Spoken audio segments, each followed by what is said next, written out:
Sharon Raji Maynard here, sitting in my podcast studio. I just finished an interview conversation with Emily Wu that I want you to know about. It's very timely and it's time sensitive. Backstory.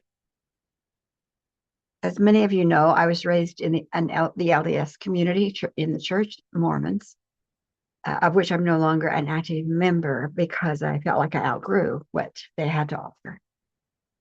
There was a time in that congregation that everyone, male, female, was encouraged to get their own inspiration, to find their own inner voice for guidance. I met two brothers in the 1970s whose parents had been involved with a group within their congregation, couples, who would spend maybe weekly get together and just meditate and ask for visions, to ask for information. That was important at the time. Two things important for our day that I want to share with you that these brothers told me because their parents had passed on.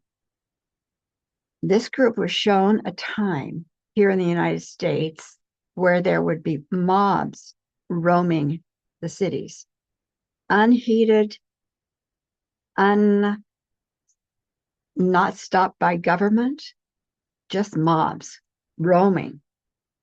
This was in the 1930s, unheard of, but they saw it happening. And because they saw it happening, many of their questions were about how can we be safe? How do we keep our families safe? What will change this? The mother had, we'll say, a vision.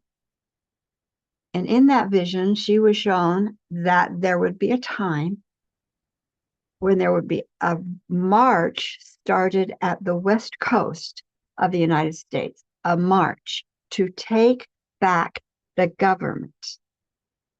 That was unheard of in the 30s. Take back the government. And this march would start on the West Coast, and they would march toward the capital, to Washington, D.C. It was not a religious march. It was not an ethnic march. It was a people's march. I didn't even comprehend or think that it might be women who started it. Emily is from Oregon. Can't get more West Coast than Oregon. She's marching from Oregon to the capital of the United States to be there November 8th. And her intention is to say, no. The way the government is doing things, no. Take back the government. How could it be more clear? She's not saying that in the words of take back the government, but she's saying, as a mother, as a woman, I say no. So along the way, you can march with her. You can be a relay leader. You can do a few hours. You can do a few days. You can spread the word. You can follow the march. They have a website, which is Women's Walk Across America.com. You want to be part of the communication team. You want to be a volunteer, a driver. Do you have a house they can stay at? Food? And the other part of that vision was this, because they were concerned about these mobs. These mobs were roaming.